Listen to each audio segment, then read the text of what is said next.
Bendecido sea nuestro gran Dios y Salvador Jesucristo, quien es digno de toda gloria, de toda honra y de toda alabanza. Gracias le damos al Padre, gracias le damos por ese maravilloso nombre Jesucristo. La Escritura dice que toda rodilla se doblará delante de ese nombre. Los que están en los cielos, los que estamos en la tierra y los que están debajo de la tierra. Ese nombre maravilloso de Jesucristo. Bendito sea su santo y eterno nombre. Aquí como siempre su servidor, su amigo, el pastor Alonso Maldonado, para llevarle a usted una reflexión de la palabra del Señor. Bendito sea Dios. Quizás ahora me mira usted con un nuevo lux en el rostro, pero es que teníamos ahí estábamos un poquito agripados y no quería quitarme lo que pues a todos los hombres nos sale, unos bellos acá, pero ahora sí, gracias a Dios, nos hemos quitado lo que se llama barba o bigote, pero de todas maneras Dios nos ama. Bendito sea su santo nombre. Tengo una palabra y se la voy a leer en esta noche. Dice en la segunda carta del apóstol Pablo a Timoteo, en el capítulo 4, y póngale atención por favor a estos versos porque son súper importantes. De muchos de estos versos depende que nosotros estemos preparados, que nosotros estemos alerta. Mire, cuando yo oí por primera vez a alguien explicar la vigilancia que Israel tiene en su territorio a causa de sus enemigos, porque Israel está rodeado de enemigos mortales, así como usted lo oye. Tiene a Irán, tiene a Irak, tiene a Siria, tiene a Jordania, tiene a Egipto, países que no lo aman. Tiene países que desde lejos le envían bombas. Sí. Tiene los palestinos, que son su espina mayor incrustada en su costado. Ahora, oí a este hombre que dijo en una oportunidad que Israel se mantenía despierto 25 horas por día. Y yo dije 25 horas, no tenemos 25 horas por día. Cuando él empezó a explicar, empecé a entender lo que él estaba diciendo. Lo que él estaba diciendo es que no solamente mantiene una vigilancia permanente como un atalaya por causa de sus enemigos. Usted sabe lo que pasó hace unos 2 o 3 años atrás. Los enemigos entraron profundamente y no solamente secuestraron a israelíes que viven cerca de la zona fronteriza con Gaza. Entonces, ¿qué sucedió?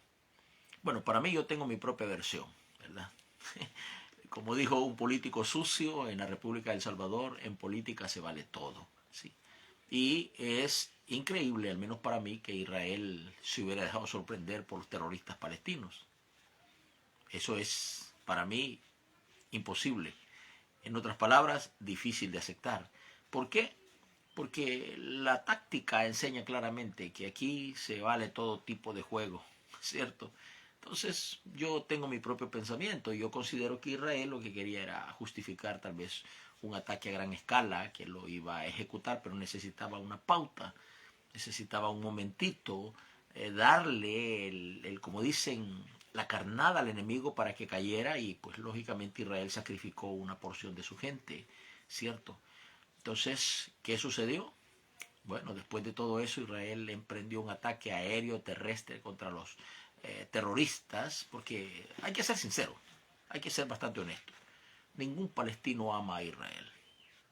Allí puede haber un hogar construido por la mujer, el hombre, con 3, 4 niños, y esa mujer, ese hombre y esos 4 niños odian a Israel. En las escuelas de Palestina no se les enseña ciencia, no se les enseña nada, a no ser a odiar a Israel, a llamarlos cerdos y a decir que quieren destruirlos y todo. Ellos crecen quizás desde el vientre de sus madres con ese odio tan profundo hacia el pueblo de Israel, y cuando ellos van creciendo, pues el odio se va alimentando, ¿cierto?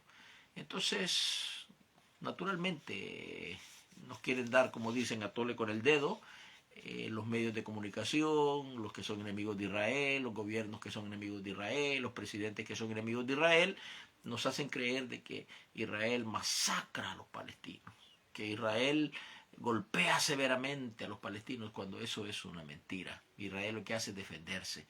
utilizar todas las técnicas que tiene a su alcance para poder golpearlos severamente, porque son enemigos mortales. No es cuestión de que son gente que va a encontrar un judío por allí y le va a perdonar la vida. No, eso no lo hacen ellos. Ellos eliminan todo lo que está por delante, con solo que se llame judío, que sea descendiente de Israel, ellos lo eliminan.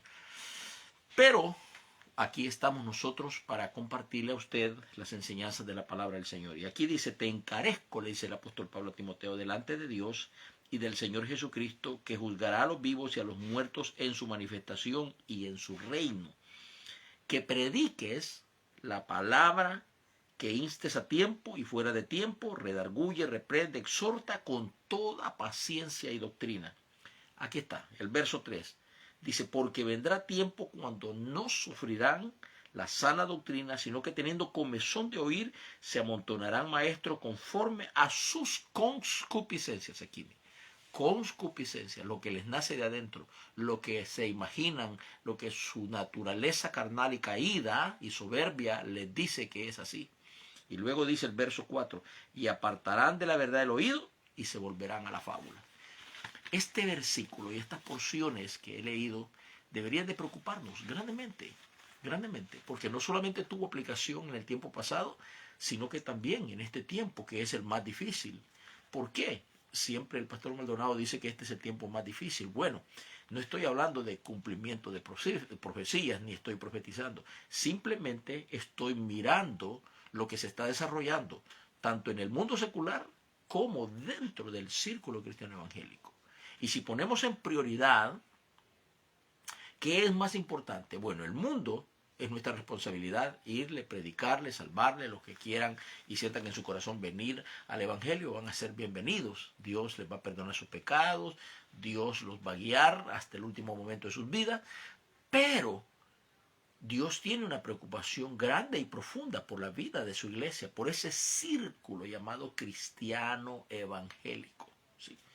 Aquellos que decimos creer en el glorioso bautismo del Espíritu Santo, aquellos que creemos en la sanidad divina, aquellos que creemos en la palabra inspirada, aquellos que creemos en que Jesucristo es el Hijo de Dios, etcétera, etcétera. Bueno, son los fundamentos doctrinales que están en la palabra de Dios.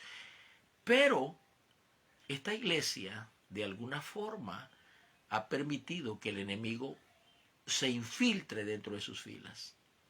El golpe y el ataque está haciéndose por dentro, en el corazón mismo de la iglesia. Y está completamente disfrazado.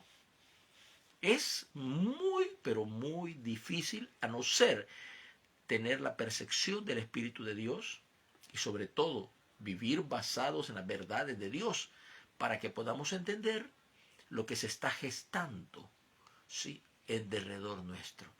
La Biblia es clara.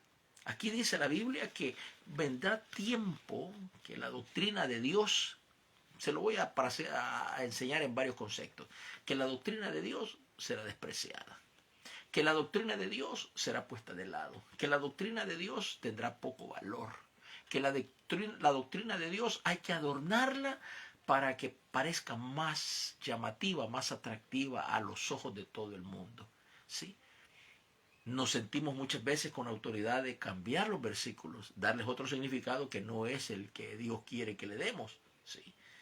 Entonces, dice la Escritura que esto vendrá porque los hombres concebirán. La palabra concupiscencia es, ya se lo he explicado aquí, cuando una mujer se allega a su marido o viceversa en una relación íntima, naturalmente se corre el riesgo de que la mujer quede en estado de embarazo. Si el óvulo está en su momento de ser fecundado, o sea, ya listo, y el esperma llega a tiempo, naturalmente se forma una nueva vida. Y la mujer lo va a notar. Va a cesar su periodo menstrual y va a empezar a sentir crecimiento en su vientre y va a sentir algunas veces algunos efectos como vómito, o tal vez mareos, qué sé yo, un mal genio, etcétera, etcétera. Algunas cosas se van a presentar, por lo cual la mujer se va a dar cuenta inmediatamente que está en un estado de embarazo. O sea, eso se llama concepción. Ella concibió una vida en su vientre. Traducido a lo que el versículo de la palabra de Dios dice, que de acuerdo a las concupiscencias, de concebir, concupiscencia. Pero esto connota un sentimiento más profundo, ¿sí? Y es de que estos hombres, sin haber experimentado el nuevo nacimiento, sin tener un compromiso profundo con Dios en hablar, en exponer las verdades de Dios, sino que sus corazoncitos, todavía dominados por el viejo hombre, sus mentes todavía corrompidas, ¿sí? sus deseos de la fama, de la aceptación, de tener, como dicen aquí en las redes sociales tan ridículos, seguidores, ¿sí? De tener el aplauso de la gente, de tener una vida económica bien holgada y bien satisfecha, entonces sus corazones se corrompen, sus mentes se corrompen, a tal punto que llegan a entender estos hombres que hay cosas que a la gente dentro de la iglesia le gusta. Y si ellos perciben que esas cosas le gustan a la gente, a la membresía, le siguen dando ese mismo alimento contaminado, adulterado. Le voy a contar una experiencia que yo tuve hace muchos años, posiblemente hace unos 30 años atrás o más, unos 35 años atrás. Una hermana preciosa que estábamos desarrollando un ministerio con ella, pues teníamos un programa de radio en la República de El Salvador y ella lo administraba. Y resulta de que ella me dice,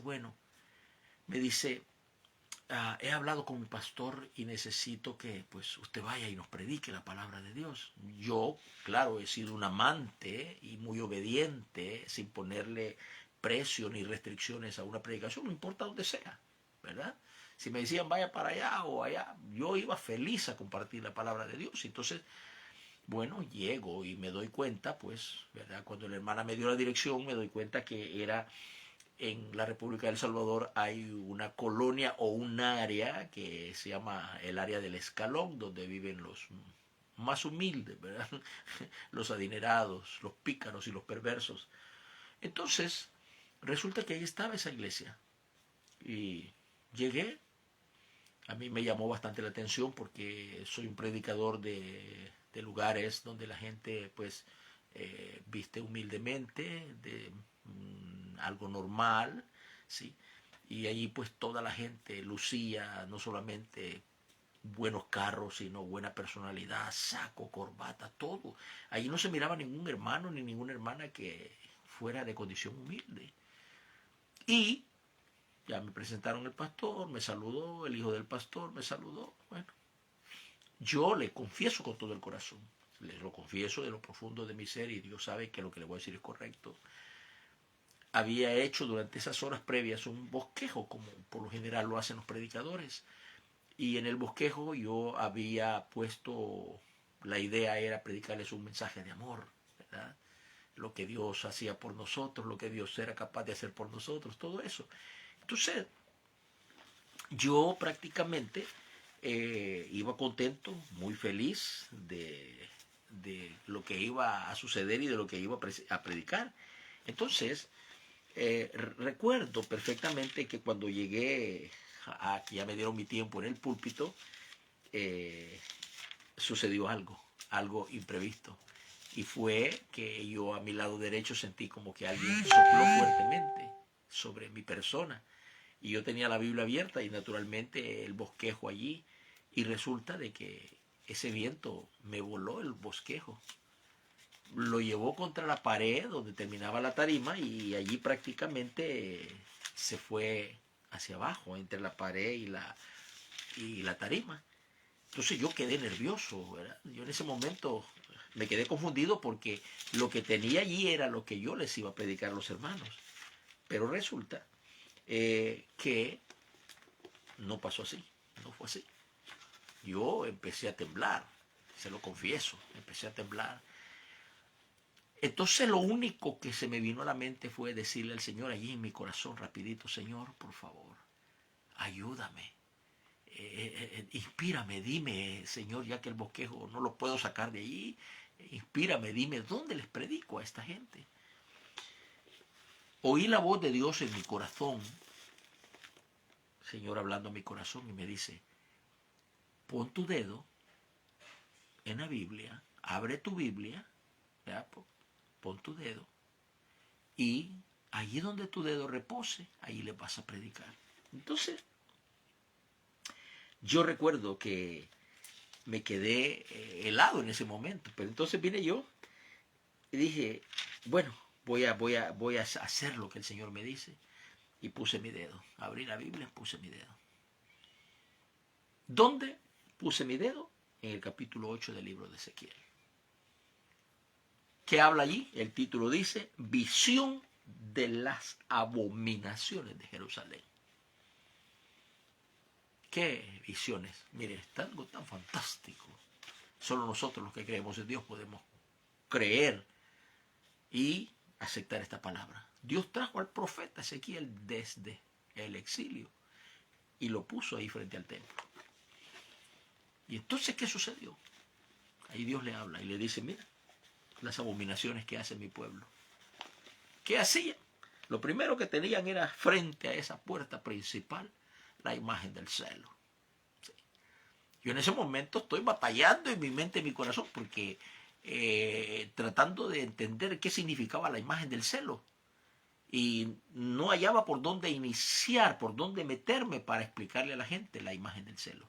¿Qué significa la imagen del celo? Pero cuando nosotros nos humillamos delante de Dios, el Espíritu de Dios ubica esa palabra, así lo dice la Biblia, que Él nos dará palabras que tengamos que hablar. ¿Sí? Y entonces el Espíritu de Dios me da esta visión y puedo entender que la imagen del celo parada frente a la puerta del templo significa el orgullo. Y usted me podrá decir, pastor, el orgullo, sí. Yo le muestro que a través de toda la historia Israel ha sido uno de los pueblos más orgullosos. En este momento, si usted se va a una calle de Israel y va a un barrio judío, donde sea, y usted se pone a predicar en nombre de Cristo, lo golpean. No importa que sea mujer, no importa que sean niños. Los judíos pueden andar ahí con sus trencitas, su sombrerito, todo vestido de negro. Los niños, 7, 8, 9, 10 años, lo van a agarrar a puntapié, si usted está hablando de Cristo. No solamente está involucrado el orgullo, sino también la ignorancia, la soberbia. ¿Sí? Ahora ya no digamos que si trasladamos esa imagen del celo a nuestros círculos cristianos evangélicos, ¿cuánto hombre parado en un púlpito se jacta por los títulos que tiene? ¿Cuánto hombre porque pasó un bachillerato teológico y porque pasó una licenciatura en teología o ahora tiene el doctorado en teología, tienen de menos a los demás? Les pregunto, ¿será cierto lo que estoy diciendo? ¿Será que hablo por la herida de mi corazón? ¿Qué dice usted? ¿Qué piensa usted? Sí. ¿Tenemos hombres orgullosos arriba del púlpito?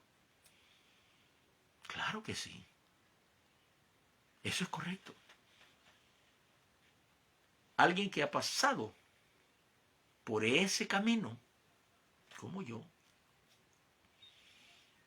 que durante 47 años prácticamente, desde que inicié, caminé por púlpitos, caminé por iglesias, caminé por pueblos, por ciudades, y pude comprobar el orgullo de aquellos ministros.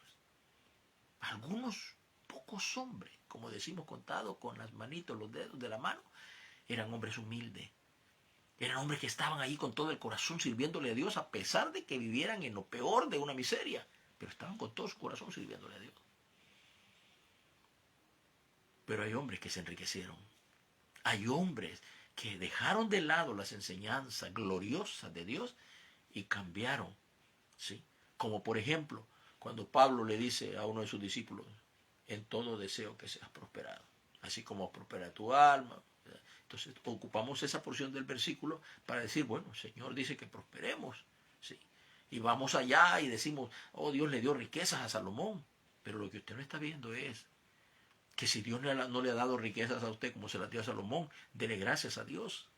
Porque usted puede terminar igual que Salomón, allá en el primer libro de Reyes, capítulo 11, donde no solamente construyó altares para sus mujeres paganas, hijas del diablo, sino que también fue y los adoró, incluyendo a Moloch. ¿Sí? Y dice que a Dios le desagradó completamente. ¿Acaso no dice Santiago que la raíz de todos los males es el amor al dinero? Les pregunto, pastor, pero la Biblia dice que el obrero es digno de su salario. Sí, pero ¿quién se conforma con un pequeño salario? ¿Quién sobrevive con un pequeño salario? ¿Quién? No, porque tenemos que ir de acuerdo a la moda, vestirnos de acuerdo a la moda. ¿Cuántos hombres aparecen aquí en las redes sociales despavonándose como avestruces ahí, como pavos reales? Yo hice, yo aquí, Dios me habló, etcétera, etcétera, etcétera. Y entonces hacemos un tipo de cosas desagradables a Dios. ¿Por qué? Porque la palabra de Dios se está cumpliendo. Y quiero terminar contándole no solamente la imagen del celo, que es el orgullo, sino que cuando el profeta entra más adentro, entra un poco más adentro, hay una pared, un cuarto que está pintado de animales abominables en todas las paredes. El Señor habló a mi corazón y me dijo, esto significa la idolatría en su más profunda expresión. Y si nosotros como evangélicos nos preguntamos, ¿somos idólatras? Muchos podrán decir, no, pastor, yo antes cuando vine a Cristo, dejé de adorar ídolos, dejé de adorar imágenes. Pero muchas veces nuestra persona es idolatrada. La persona que tenemos al lado, ya sea la mujer, lo que sea, muchas veces lo idolatramos. El carro, el título, la posición que tenemos, el renombre nuestro que se mueve en las redes sociales, se convierte en un ídolo para nosotros y nos volvemos al único camino, al camino del orgullo. ¿Sí? Hay un tercer episodio donde el Señor le dice, y entra un poco más adentro el profeta, y entra el profeta. ¿Y qué encuentra? Al líder, Hasananías creo que se llamaba, con 20 y tantos hombres, alabando al sol, adorando al sol, y le habían dado la espalda al altar. Eso se llama indiferencia. ¿Y cuántos de nosotros dentro del círculo cristiano evangélico somos indiferentes? Aquí hay gente que vive colgada en las redes sociales para publicar lo que dijo fulanito, menganito. Yo me quedé sorprendido, de verdad. Me quedé sorprendido porque hermanos que me han mandado mensajes, hermano, gloria a Dios, esa palabra me toca el corazón, esa palabra me bendice y todo. ¿Verdad? Como aquí, usted ve, cuando abre su página, no me va a dejar mentir. Aparecen los famosos reels y aparece todo lo que otra gente está publicando. Y me quedo asustado cuando estoy viendo, fíjese bien, cuando estoy viendo que hermanos y hermanas que me mandan a decir que la palabra que yo estoy predicando les está bendiciendo y están siendo seguidores y dándole palabras de afecto a la señora Libney de Fon, a Yesenia Ten. ¿Sí? Y yo digo, padre, yo no es que desprecio a estas señoras, no. Ellas tienen su rollo, ellas tienen sus ideologías, su estilo de vida. Pero cuando yo las he oído predicar, realmente es algo abominable como estas mujeres mastican la palabra de Dios, le dan cambios, la adornan y todo, con psicología, palabras fingidas y todo, y pum, se la venden al público. Y naturalmente no solamente, sino el fruto externo. El fruto externo. ¿Cómo yo me voy a poner a decirle aquí a usted, a enseñarle que el 60% de la gracia lo pone Dios y el 40% lo pongo yo como cristiano, lo pone usted como cristiano? ¿Cómo yo le voy a decir a la gente que si usted da su diezmo, usted puede entrar al cielo, pero que si no da su diezmo, usted no va a entrar al cielo? Eso es abominable, ridículo. Eso es falso. No solamente son falsas doctrinas, sino que al mismo tiempo están dañando a aquella gente que no conocen a Cristo.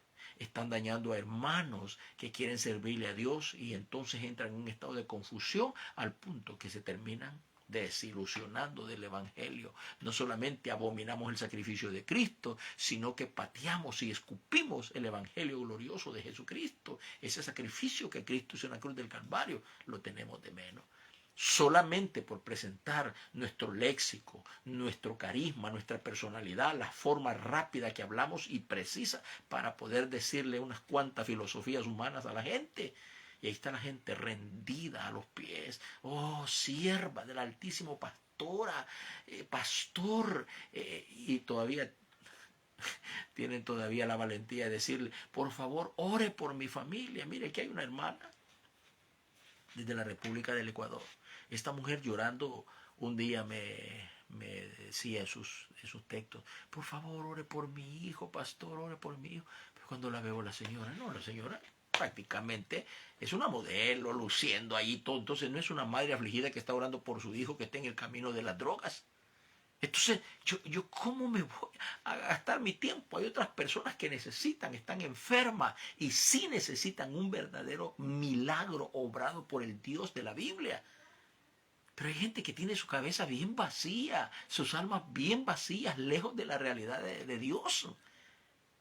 Entonces, nosotros, como hijos de Dios, como siervos de Dios, tenemos que evaluar quién es el que quiere. Acuérdese que Jesús dijo claramente, no deis el pan a los perros, ni las perlas a los puercos.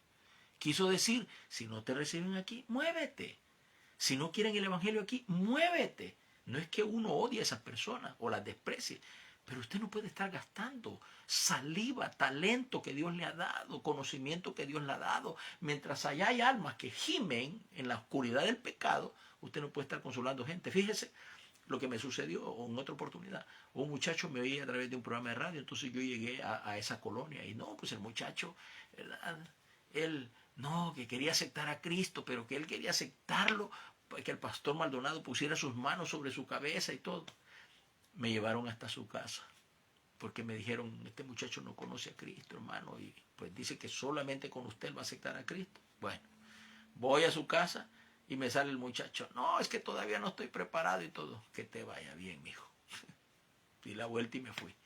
No es que lo despreciara, es que nuestro tiempo es sagrado e importante. Sí, darle de comer. ¿O acaso no ha visto usted la parábola donde aquel padre hacendado, lleno de riqueza, le dice a su siervo, vaya, y lléveme esta invitación a fulanito, a menganito, a él se lo lleva a 3, ¿no? Y uno, no, yo compré unos bueyes y los voy a probar, yo me voy a casar y no puedo ir y todo, ¿sí? Entonces dijo el Señor, vayan, dijo, por las calles y recojan a los paralíticos, a las prostitutas, a los ciegos, a los mancos, a los cojos, tráiganlo a mi banquete. Eso fuimos nosotros. Oímos la voz de Dios, venimos al banquete de Dios y por su misericordia que estamos aquí y entendemos la gloria de su palabra, ¿sí? Entonces, termino contándole este testimonio de estas gentes allí. Cuando yo terminé de predicar, hablé del orgullo, de la idolatría y de la indiferencia. Esa gente quería bajarme del púlpito y quizás arrancarme la cabeza. Pensé que solamente era una percepción mía, pero no, no. Para que yo entendiera, bueno, a la gente que yo le extendía la mano, nadie, porque estaban abrazándose los Judas y dándose los besos santos, el beso en la mejilla, el ósculo santo, ¿verdad? Saludándose allí como eminencias, ¿no? Me fui con mi Biblia, me subí al carro que me habían prestado para moverme. Mientras yo estaba allí encendiendo el carro y todo, se acerca una señora, era una señora altota, vestida muy bien, con unas cadenas y unos collares, y me señala y entonces bajo el vidrio y me dice, esa palabra que usted predicó no sirve, no sirve. Aquí somos gente de clase, somos gente de categoría. Y yo, con la boca abierta, así, porque la mujer metía casi la mano por la ventana y yo sentí como que me iba a pegar. Pero naturalmente comprendí que era Satanás el que estaba usando a la pobre señora. Entonces le dije que Dios le bendiga, cerré el vidrio y me moví. Para que tenga una idea, salió alguien a quererme medir los cachetes, como dicen, ¿verdad? Porque no les había caído bien la palabra, porque como son de la alta alcurnia, ¿verdad? Si usted va a una de esas iglesias, se lo digo por experiencia, usted va a unas iglesias allí, donde los pastores ahí en Escalón humildemente ganan 4,000, 8,000 y hasta $10,000 por mes, así como lo oye, por mes, ¿verdad? Entonces, ¿qué sucede? Esa gente nunca le va a escuchar a usted. Es más, Cristo puede mandar hombres a decirles, mañana te mueres, y no se arrepienten. ¿Por qué? Porque sus corazones están endurecidos. Sus corazones están enceguecidos. Ellos solamente tienen una idea en sus corazones y en sus mentes y es seguir acumulando toda la fama que quieran, todo el dinero que necesiten para poder ser alguien. Lo que ellos no entienden es que hay unas sentencias terribles en la palabra de Dios. Una de ellas es donde dice la Escritura: ¿y qué granjear el hombre si ganare todo el mundo y perdiere su alma? La otra es: nunca os conocí obradores de maldad, al fuego eterno preparado para el diablo y sus ángeles. Quizás se nos olvida eso por un momento. O quizás creemos que tenemos 200 años para vivir y al final de los 200 años arrepentirnos. No, hermano, no es así. Cuando el apóstol Pablo dice que esta palabra, sí, las gentes se apartarán de la verdad, y dice que su oído se volverá a las fábulas. A las fábulas. ¿Y qué es una fábula? Es un cuentito bien trazado, bien diseñado para que usted lo pueda creer. El Señor me habló y el Señor me está diciendo, el Señor está diciendo, el Señor te está hablando. Qué ridículo se ve.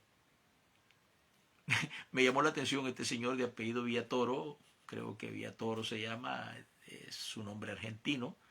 Muy serio el hombre, me gusta su forma de ser para aplicar. Él pone el video y él después dice, con versos de la Escritura, dice: esto no es así, porque esto no debe ser así, porque la Escritura dice lo contrario de lo que está diciendo este hombre o esta mujer.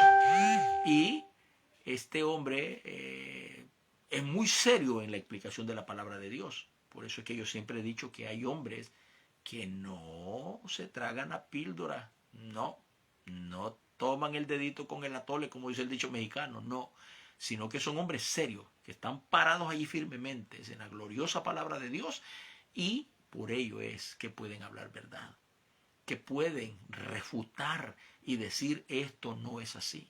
El problema de toda nuestra gente en términos generales es que nuestra gente a todo le dice amén, todo lo cree, todo lo aprueba, cuando realmente ellos no saben si están aprobando hasta su propia condenación. Porque al no entender yo algo que alguien está predicando y yo le doy la aprobación, prácticamente me estoy haciendo parte de ese mentiroso, de ese engañador. Y se nos está preparando para cuando el anticristo aparezca en esta tierra y decirle bienvenido, porque así dice el capítulo 13 de Apocalipsis, ¿no es cierto? Dice: ¿y quién? ¿Y quién? ¿Sí? Refiriéndose a la bestia, al anticristo. ¿Sí? ¿Y quién? Como dando a entender, dice que si no tienen ese sello, no podrán comprar ni vender. Dice que todos estarán bajo su control, bajo su dominio. ¿Se puede imaginar, hermano, lo terrible que será? Ya prácticamente lo tenemos. Alguien dijo: si el internet fuera el anticristo, ya todos estaríamos en el infierno. ¿No es cierto? Porque dependemos 100% de todo eso. Antes queríamos tener respuesta de Dios, íbamos a la palabra. Queríamos tener una respuesta de Dios, íbamos al ayuno, íbamos a la oración, íbamos en el silencio. Hoy no, hoy dependemos del predicador. Por eso es que hemos creado a estos monstruos arriba de los púlpitos. Y por ello es de que estos monstruos no tienen compasión de nadie. Son tan falsos, más falsos que el mismo papá de ellos, que se llama Satanás. Son vulgares para predicar y la gente lo cree. Lo cree porque dice: no, es que es un gran siervo. ¿Y cómo va a creer que es un mensaje mentiroso si habla del Señor Jesucristo? Sí, el diablo habla también. Y el diablo hace algo que muchos no hacen. El diablo tiembla, dice. ¿Sí? Los demonios tiemblan, dice la Escritura. Y muchos de estos predicadores no tiemblan. Entonces quiere decir que Satanás es más creyente que ellos, ¿no es cierto?